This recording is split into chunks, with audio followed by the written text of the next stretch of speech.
Hello everyone, this is Korosh Erfani and today is Tuesday, March 17, 2026. We are going to report on 18 days of the war of Israel and the United States against Iran. So we got a very interesting point today coming from an official that put finally a confirmation to the role of Israel in this war. As you know,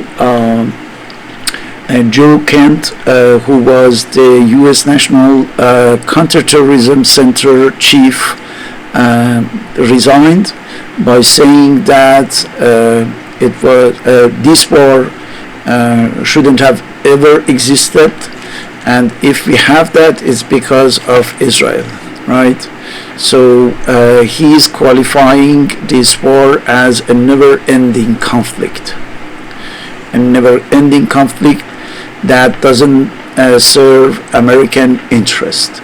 So we can see that the theory of the endless war now is a known strategy of the Zionist entity, because this entity cannot really remain without war, right?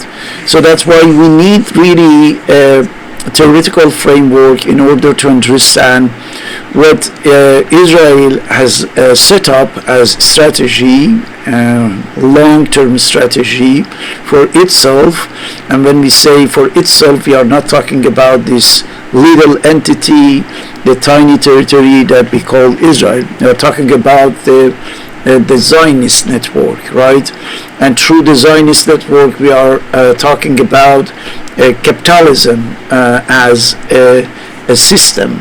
So that's why in this video I am going to develop a theoretical framework that can help us to have an idea about what Abrahamic capitalism wants to do, and what is the role of this war, this specific war we are talking about, the war against Iran, can take place in this framework, right? Because there are some sources, some analysts that are trying to give the impression that we are going to have a serious crisis because of this war. You know, like this one, for example. How the Iran war is an economic world war, right? So this is very important to know which one finally we must take as, let's say, cause and effect. Which one is causing the other one? Are we going to have a economic crisis because of war, or maybe we got war because of an economic crisis? That's why putting really the things at their places is very important to understand all the complexities that are currently present in the current configuration of the issue, and also about all the intricacy and complexity that we are going to have later. And that's extremely important to have a better idea about this. So while I am going to develop this theoretical framework, I am also explaining a few news that are coming in the 18th day of the conflict, because as you know, Israel assassinated one of the top leaders of the Islamic Republic of Iran, Ali Larijani, and also another commander of IRGC. So all of them are a part of this development right now in the 18th day of the war. And of course, Iran started to having a revenge action, and Tel Aviv had been heavily bombarded, and now it looks like that Israeli defense system is really weakened, and it cannot take care of all the missiles that are coming, and essentially with this new system that Iran is using, sending the missiles that are at a higher level of technology than before, and that's the reason why we have more and more casualties and damages in the big cities of Israel. So, but this is going to escalate for sure, and we need effectively to know why.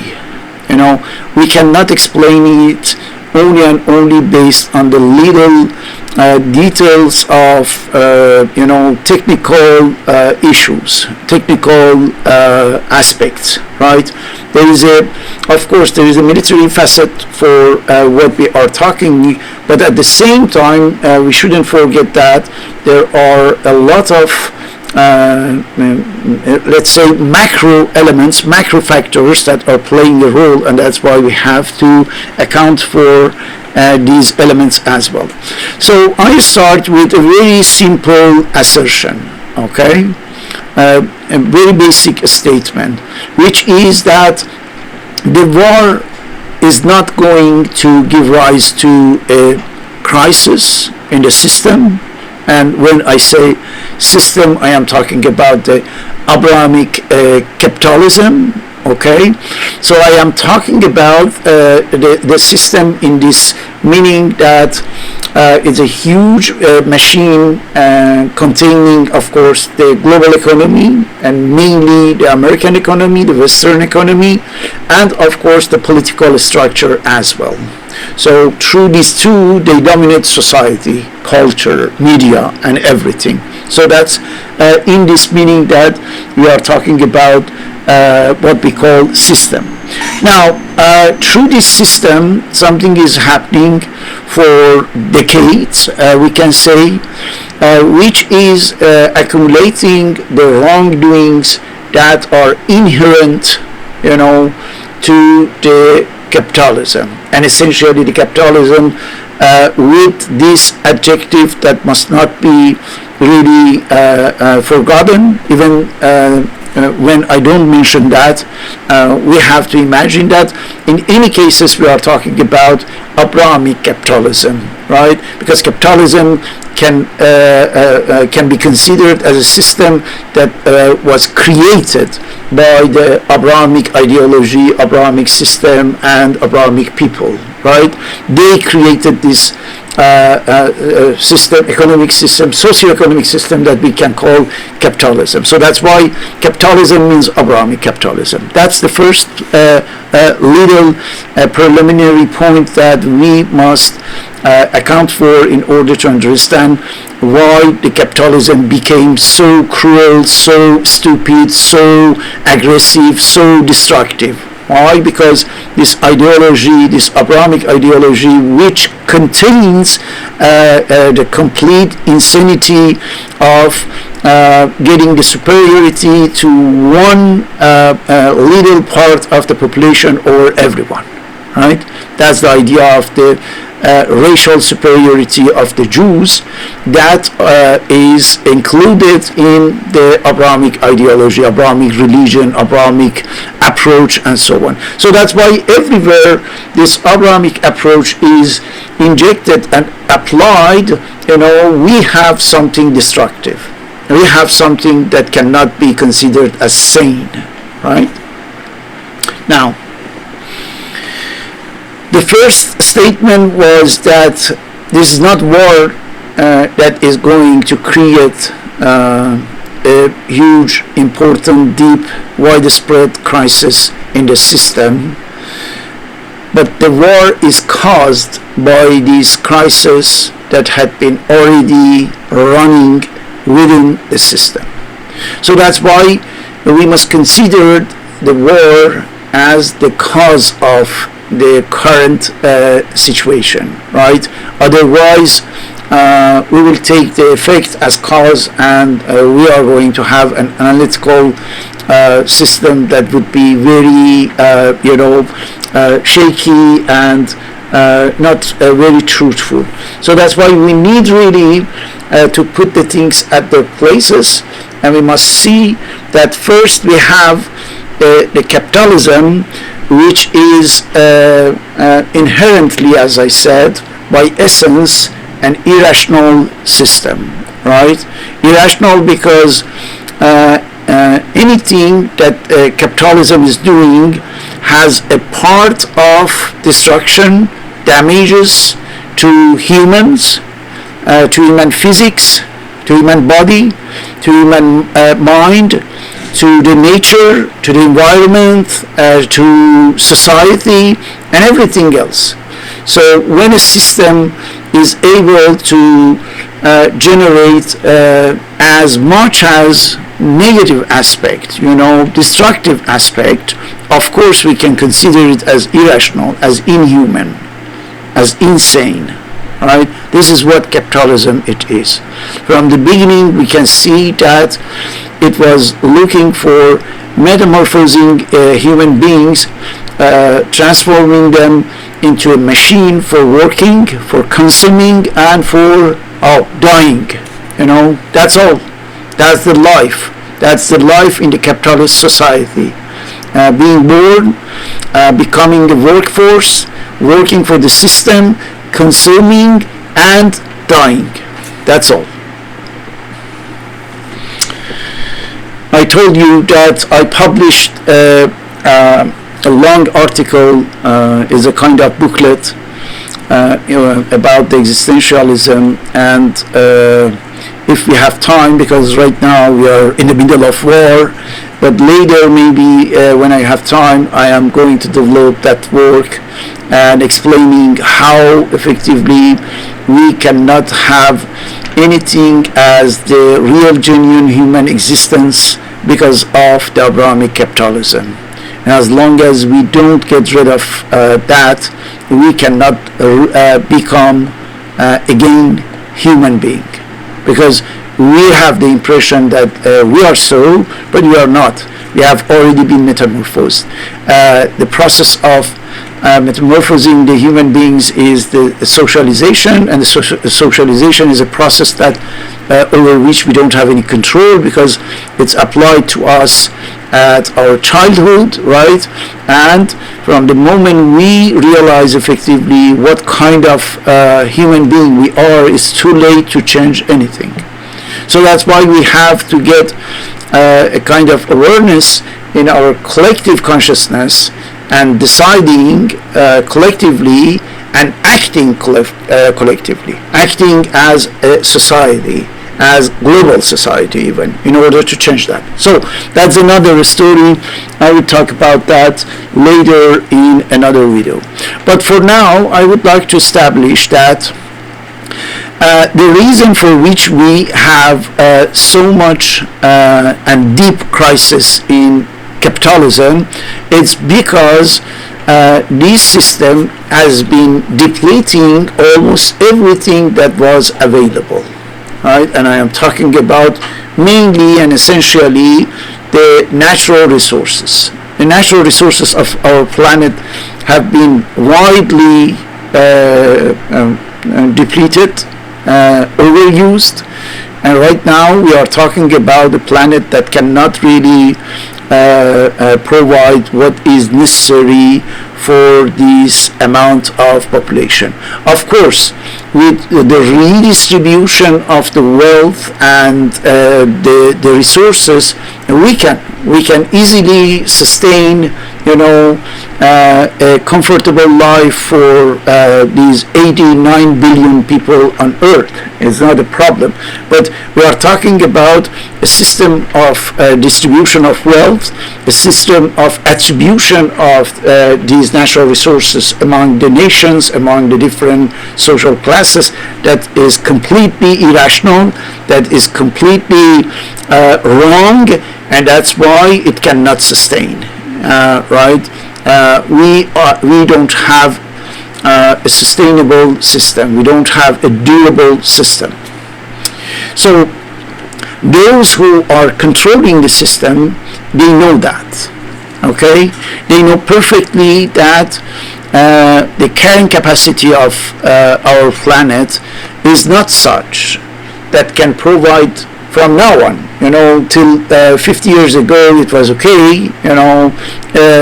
Every nation could have a little portion of these natural resources. I am talking about the land, water, and the forest, the farming lands, and so on. But now, with the complete depletion done by Abrahamic capitalism, we don't have enough. That's the reality. Maybe the ordinary people, I am talking about those of all walks of life, they don't have any idea about depletion and the scarcity of the natural resources, the shortage that we are going to experience, and so on.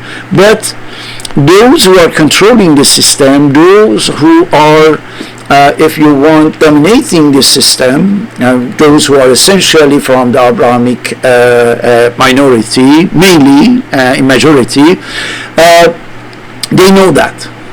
They know perfectly that they have depleted everything in order to transform it into profit, right?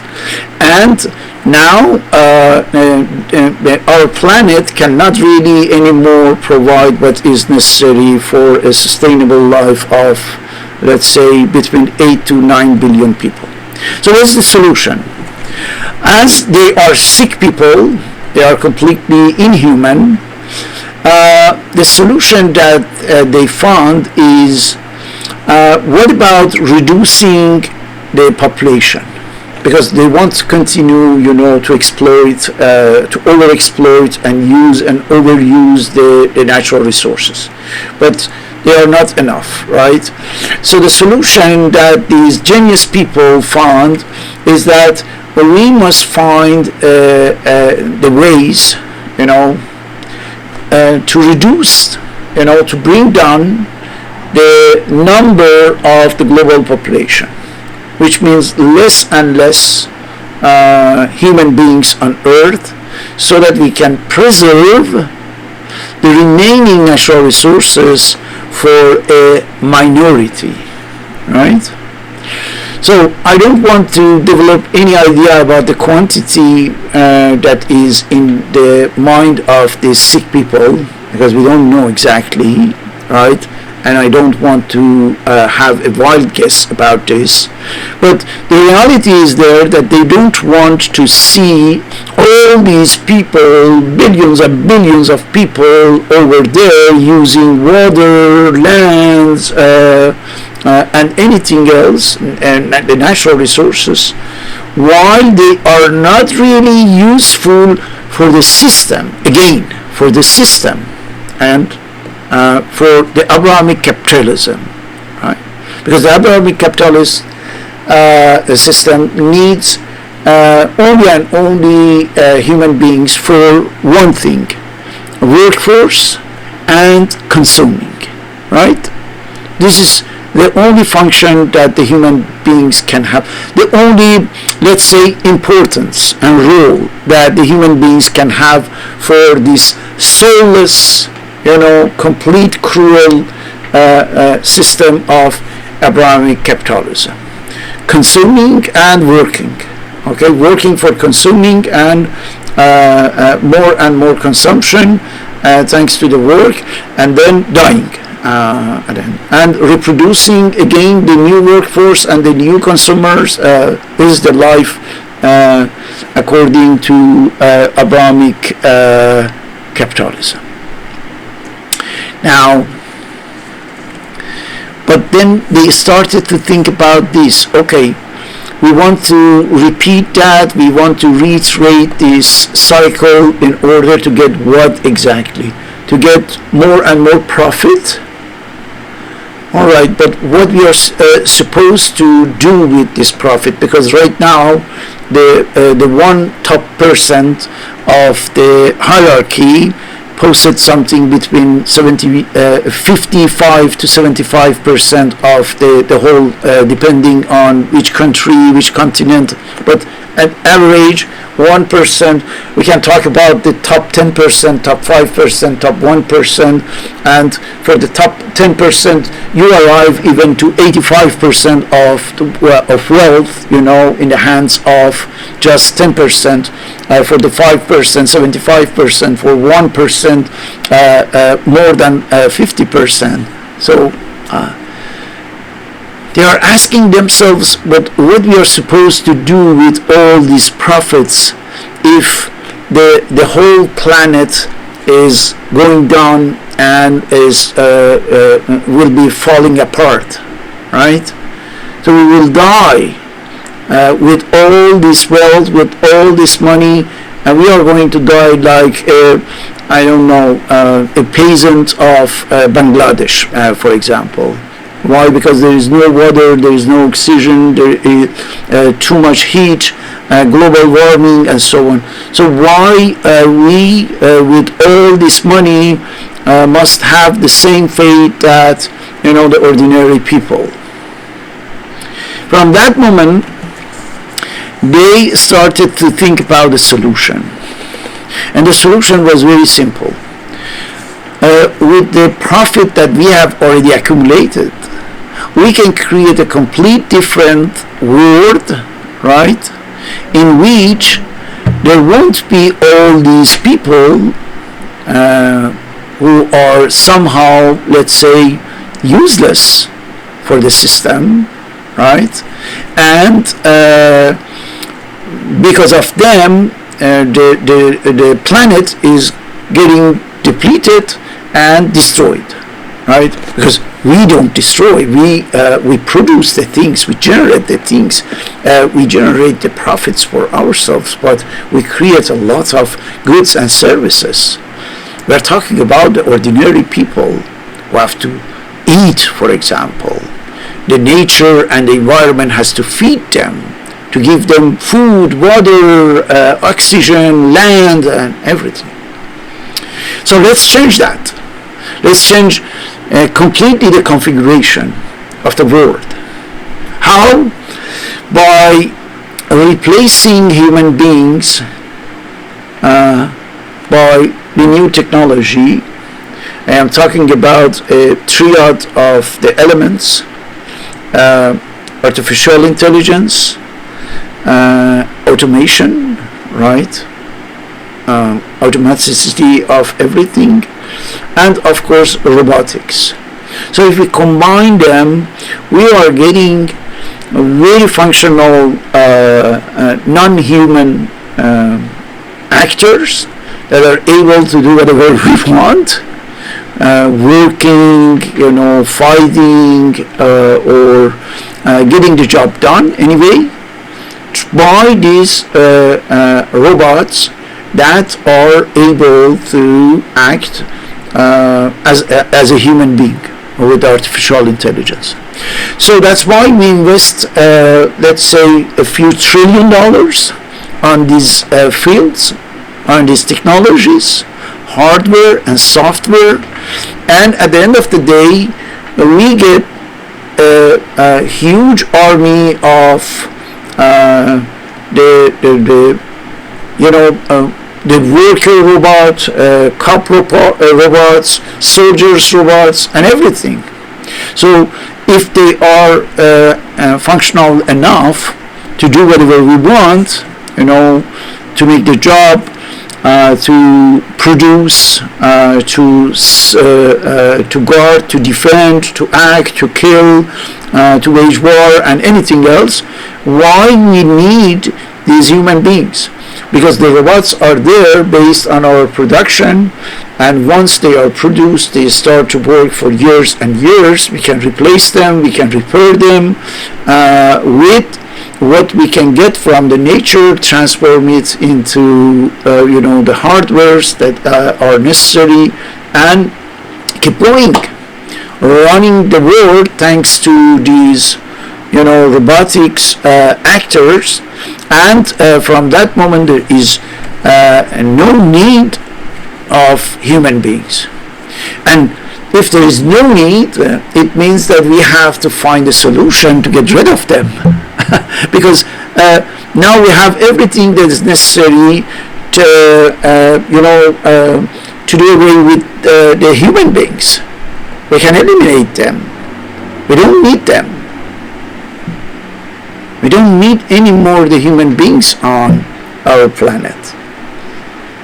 I'm talking about the 99% that are the ordinary people, the consumers, and they want everything, and they are using all these natural resources that are not renewable, right? And of course, we are going to fall short of everything. The shortage of water, land, foods. So what about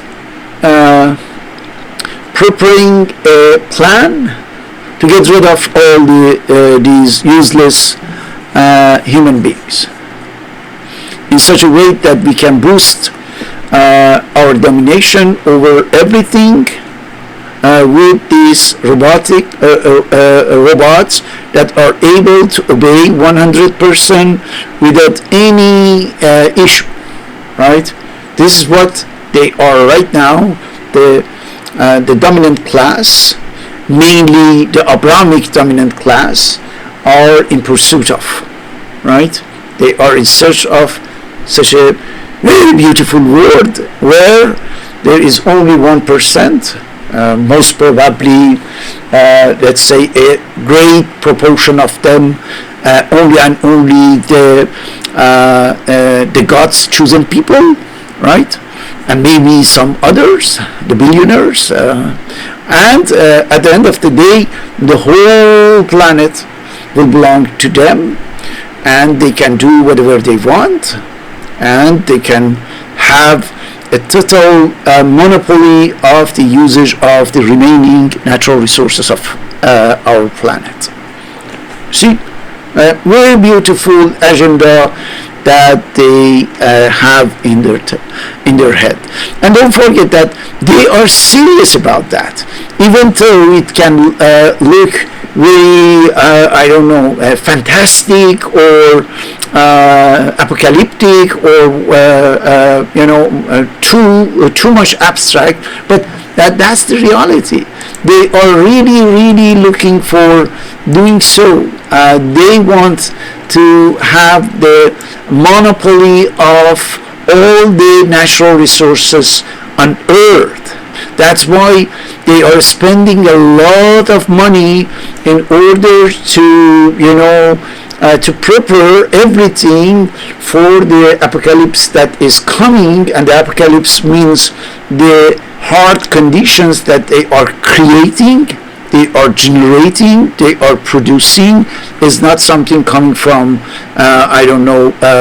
which damn God. No, they are doing so, and they are also getting prepared. Look at this, for example, just to give you an idea about what is happening. So this is one of the selected people, God selected people, Palantir CEO Alex Korb. He bought a $46 million dollar billionaire bunker. Now they have a category of let's say I don't know what we can call that, house or inhabitation, or anyway they call that billionaire bunker in Indian Creek, Miami, which has its own private police. So in the billionaire bunker they have already their own private police and guarded breach, so nobody can go there, right? And he is now neighbors with some other people coming from the only and only God selected people, like Jeff Bezos, for example, right? Mark Zuckerberg, Jared Kushner,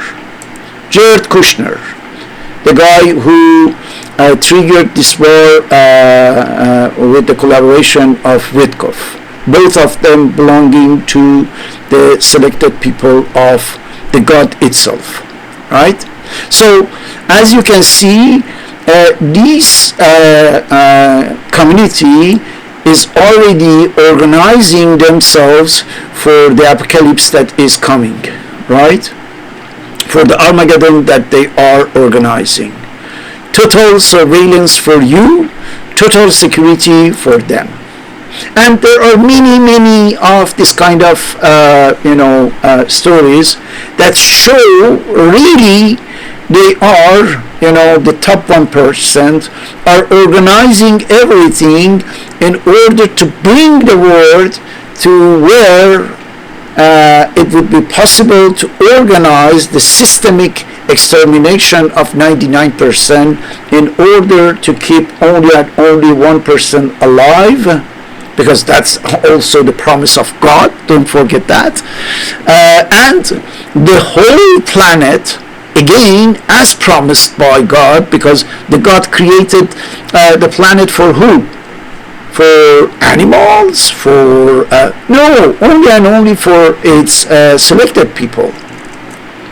According to the religious and sacred texts that they have, they believed really that the philosophy of creation had been based on preparing this planet with everything, water, oceans, rivers, lands, forests, and so on, for its own selected people and no one else. So what are why other people are there? The Goyim, right? The non-Hebrew. According to them, again, the Goyim, the non-Hebrew, are not really the human beings. They look like human beings. Otherwise, you remember the Defense Ministry of Israel when the Gaza genocide started. They said that they are not humans. The Palestinians are not human. They are subhuman. They are animals.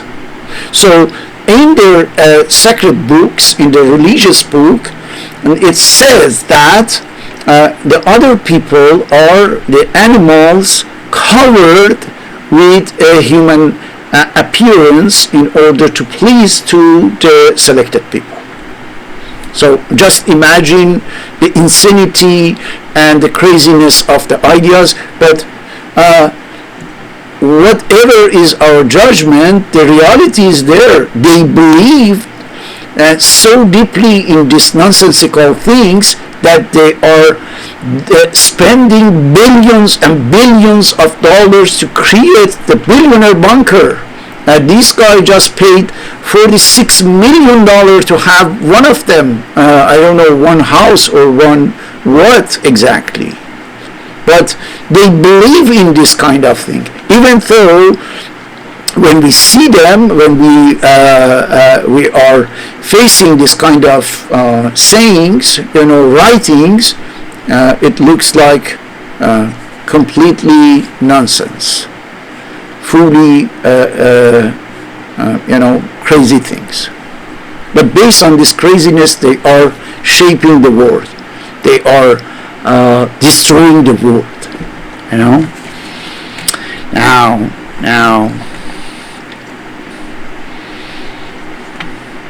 they are aware that the process is not reversal. They cannot reverse really the process. Either it's too late for that, according to them, or it doesn't work to do that, So that's why they want to keep going. The billionaires, they have everything, and they have the impression that they can assure their continuity, and thanks to this continuity, they can even reverse, they are thinking about that, they are working on that in the laboratories, and they are investing millions and millions to reverse aging, right? to counter-aging the body in order to become young, beautiful again, and to continue several times to live for hundreds and hundreds and hundreds of years. What about other people? We don't need them. And that's why we have to find a solution to get rid of them. And the solution, some can call that final solution, or whatever you call that, is endless war. They tried with COVID-19, of course this is a part of that. But the best form of elimination is to create effectively the context in which all this, endemic, pandemics, disease, shortage, drought, and everything come. Look at this. This is just the first indication of what we are talking about. Water as one of the tools of the US-Israeli war with Iran. Do you think that this is just by accident that they are talking about how to organize our war, our aggression, our military action in such a way that water can become a tool to eliminate the Iranians? So this is a very interesting article. Originally it was published in BBC. I recommend you, where it's explained that this war can cause a real catastrophe in the region for Iran, 93 million people, and for all the Arab countries in the Persian Gulf.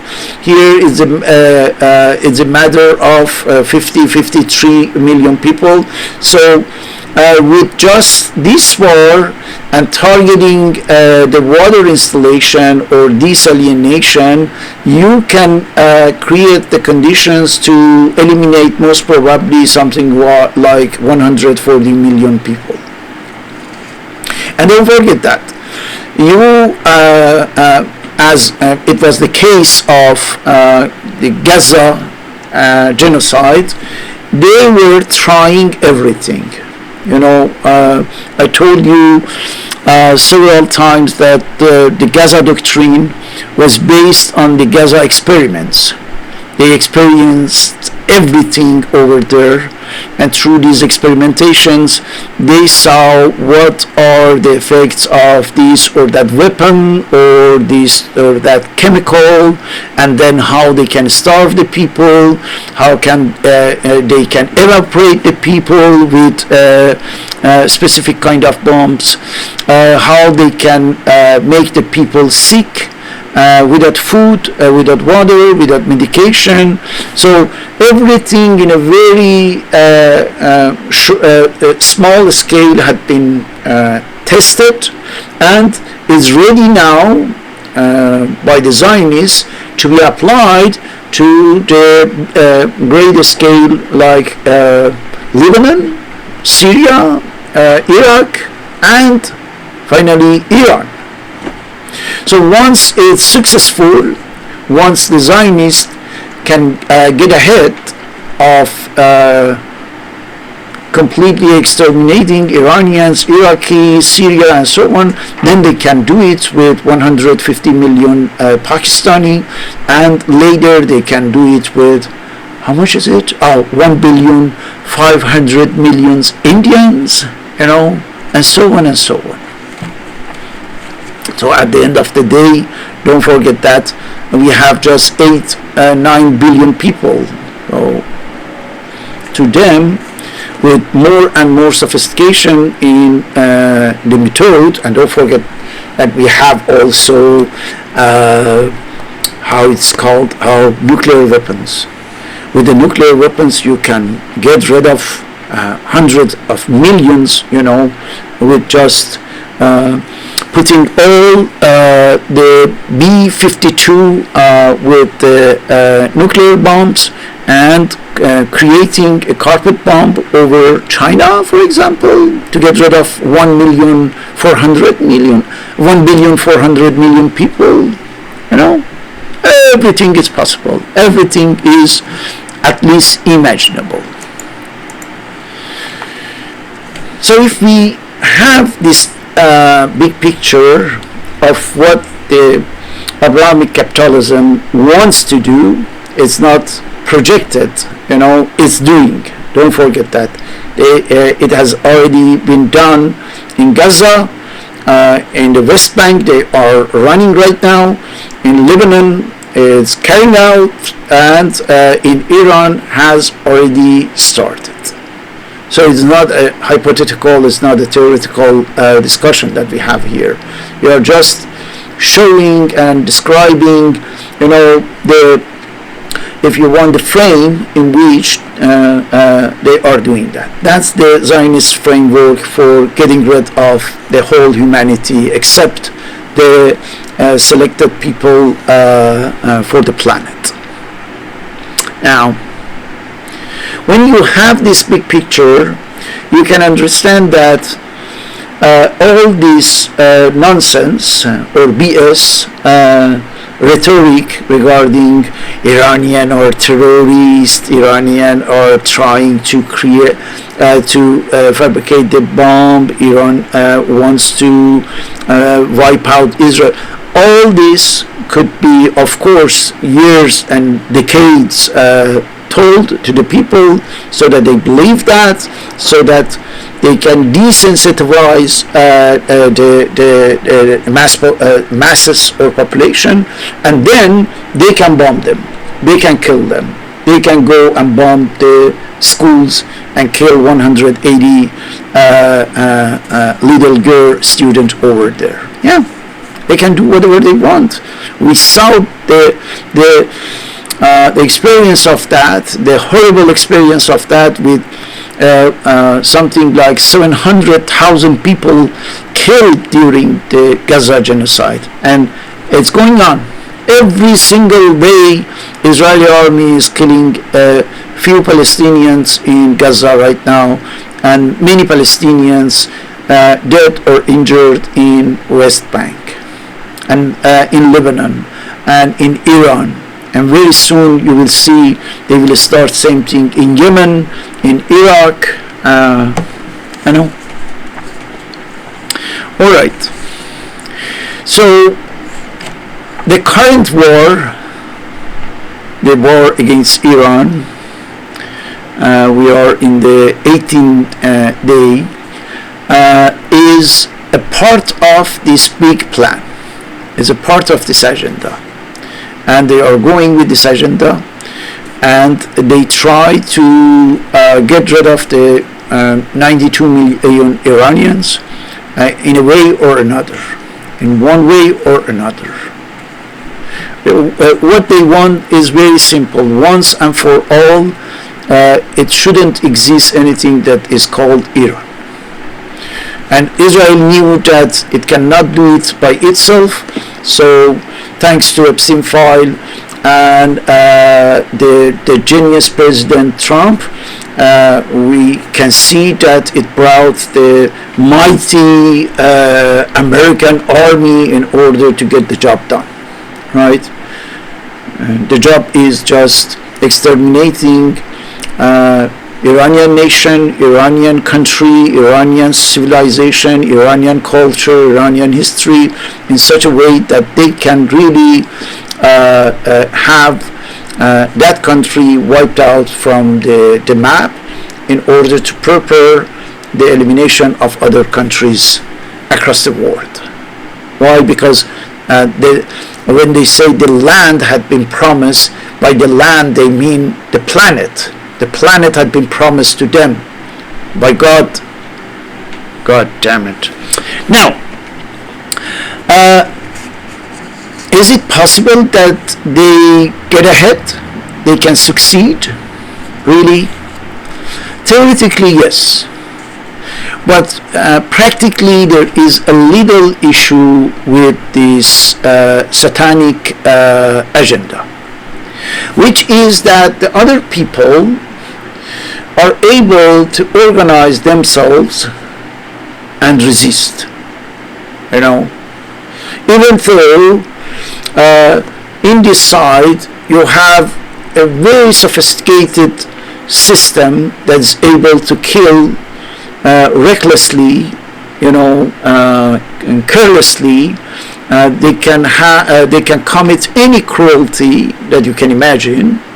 But on the other side, the people, the nations, the countries, the nation states are not totally passive. They are not totally defenseless. And the core of this discussion is that the system is very expensive. It's very sophisticated, software, hardware, technology, and everything, but all of this cost, right? So the attack is very expensive, but the defense is not that much. I am talking about the financial aspect, right? Financially, the system must spend a lot in order to destroy, you know, the people, the country, the nations. But the nations can defend, can stand up with a much lower cost. You know, for example, the drone, the Iranian drone of Shahid, we said that, right, between $7,000 to $20,000. But getting this drone done cost millions, right? Same thing for missiles. So there is just one issue for this dominant system, for the Abrahamic capitalism, is that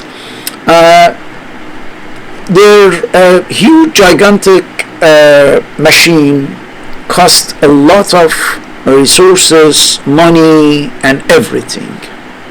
But for those who are standing up in order to survive, it doesn't cost that much. This proportion is maybe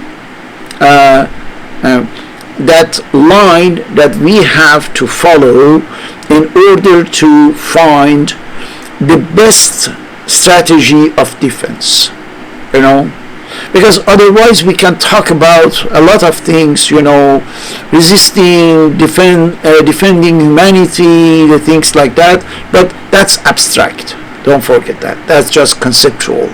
And I'm talking about something that can be translated in an actual approach, you know, with regard to these monsters that wants to get rid of humans from our planet. In this practical approach, you can see that what we can establish is a system in which we are able to resist with a very low cost, materially, financially, but on the other hand, with a lot of creativity. You know, the mighty system is very powerful to destroy and to abolish everything, to obliterate everything. But the resistance, we can call that, you know, the whole humanity that wants just to survive, nothing else. It's not that much costly. So I can see from all the news that we have, you know, that this huge high cost of the system of Abrahamic capitalism won't be something sustainable for the system. At a given moment, we are going to have a loophole within the Abrahamic capitalism where the system cannot find the necessary resources in order to provide everything that's needed, required for get rid of the human beings. Which means in one way or another, it would be possible to resist and survive. This is what Palestinians were doing in Gaza, despite all the really unbalanced aspect of the war over there. An army with everything and with support of all the monsters, Western monsters behind, and defenseless people without anything, children, women, elderly people with nothing, right? But regardless of this huge imbalance, we saw that they survived. They survived by going through, 2 years of genocide. This is what we can see right now with, again, a very powerful, sophisticated Israeli army, and on the other hand, Hezbollah with a very light logistic, right? But we can see that again, like 2006, they are not able really to organize a quick victory, despite this huge difference between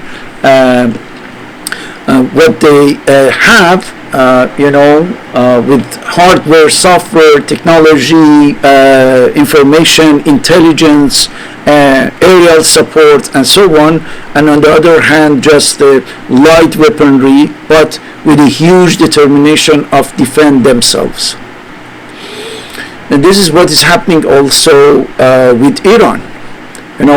Two very powerful armies facing an average army. So what's the core of issue that can really change everything? I am telling you, the sense of survival. This is the most powerful sense of all human being. Every human being has this sense. That's I can tell you, every living being is the same thing in animals.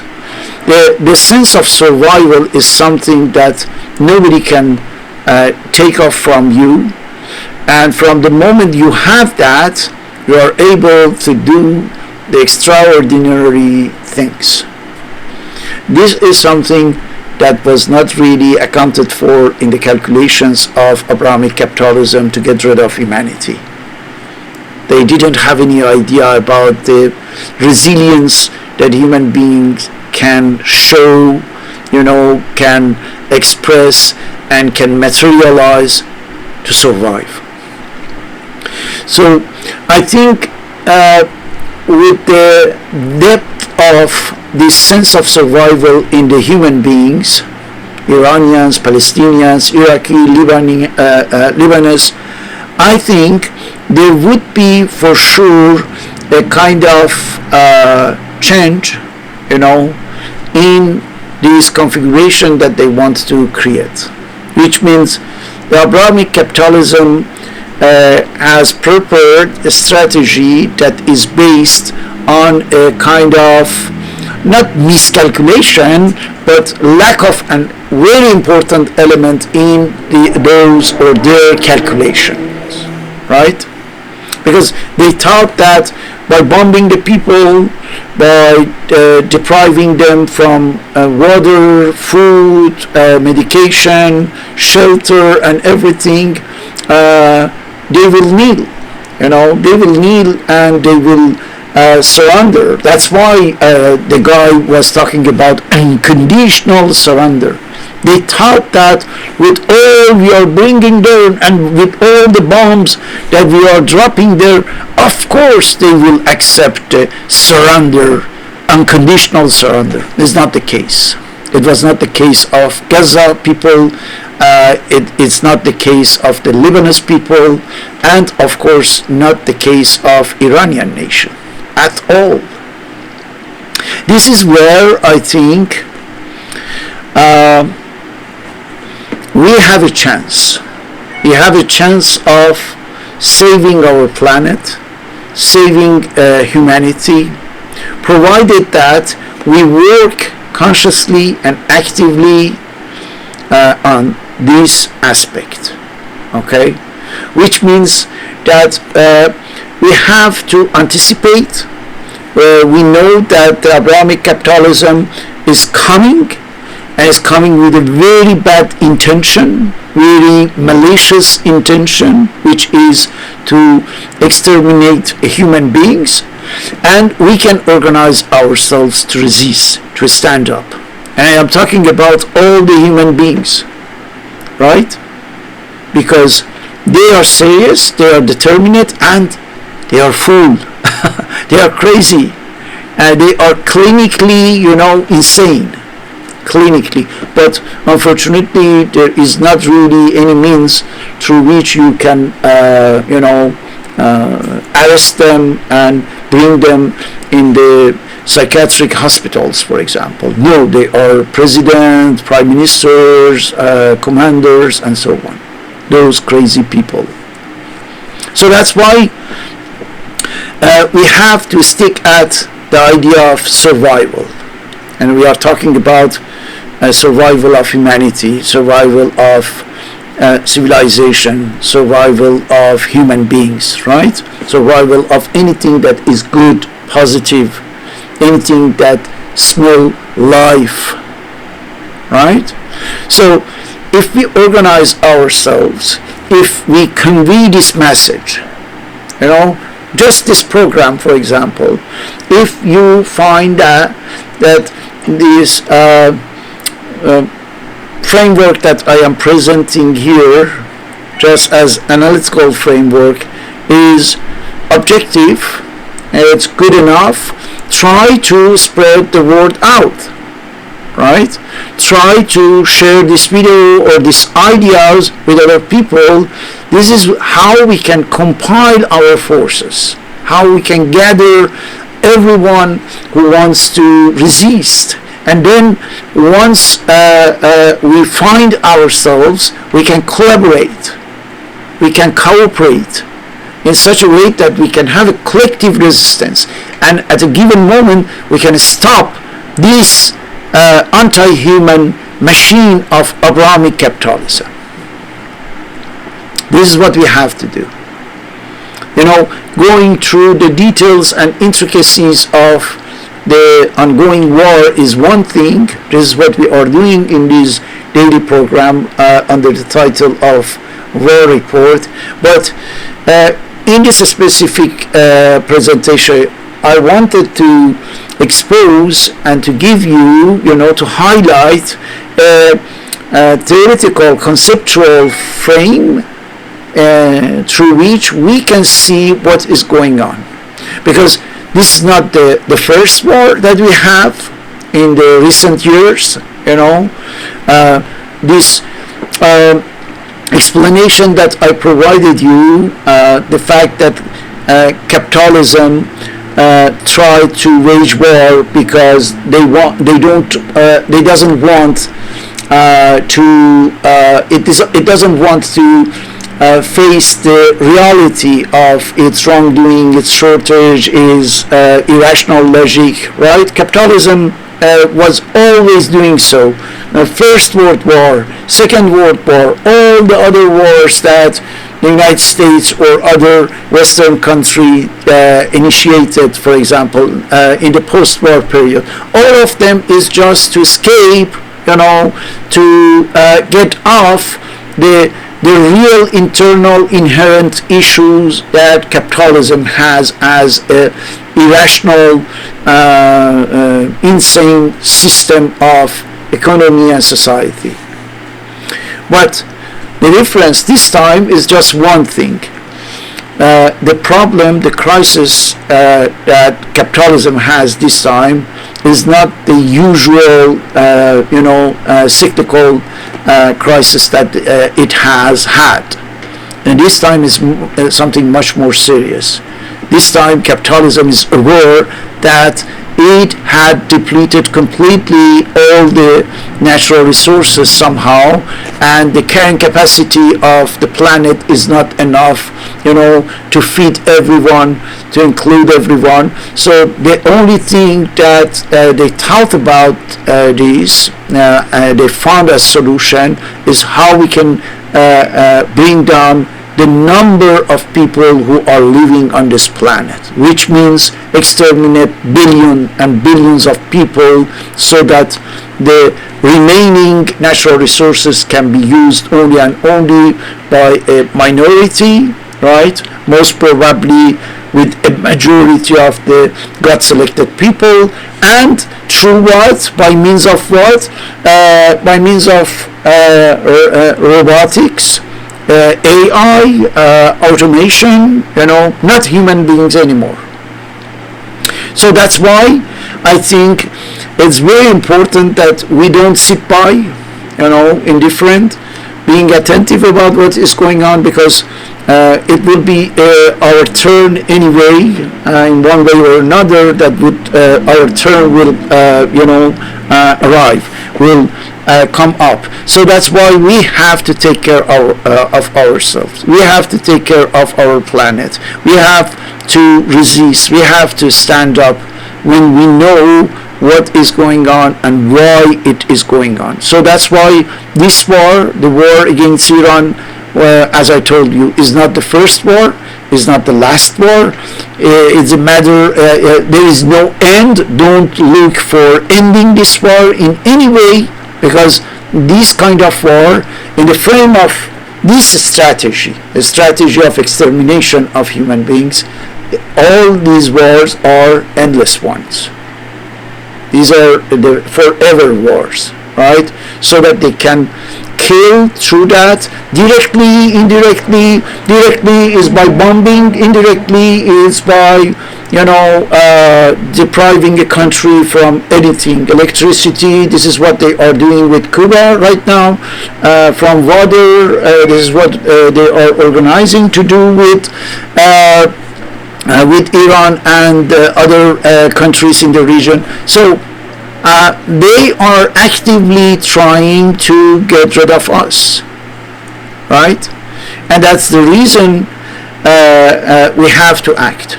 Now is not really time to be passive, to be just observer, exactly the other way around. We have to be active. We have to act. We have to understand the things. We have to talk with people. We have to propagate, spread the awareness among all the people, so that we can have a collective resistance. And I'm pretty sure that thanks to those who want to survive, I am not talking about the heroic action, right? I am not talking about revolutionary objective or ideal. I am talking about the human survival and nothing else. Thanks to this kind of activity, we can have this strategy of survival. If we get ahead with this strategy, which means if we survive, the other side, will go down. The other side will fall apart. I am talking about this anti-human, anti-civilization, anti-social, Abrahamic capitalism. If we resist, if we can ensure our survival, I am pretty sure the other side will fall to pieces. There is no any other solution. There is no any other way around. So that's why we are talking about a kind of antagonistic conflict, but we must take it seriously. There are many facets that we can talk about that, but we have already passed 1 hour, so that's why I will develop it in other videos. But what I ask you is just think about that, think about what you have just heard, and if you think that is relevant, it sounds good, you can share that with other people. That's all. Thank you very much for watching this video, and see you in the next video, where we are going to talk about the 19th day of this war. Thank you.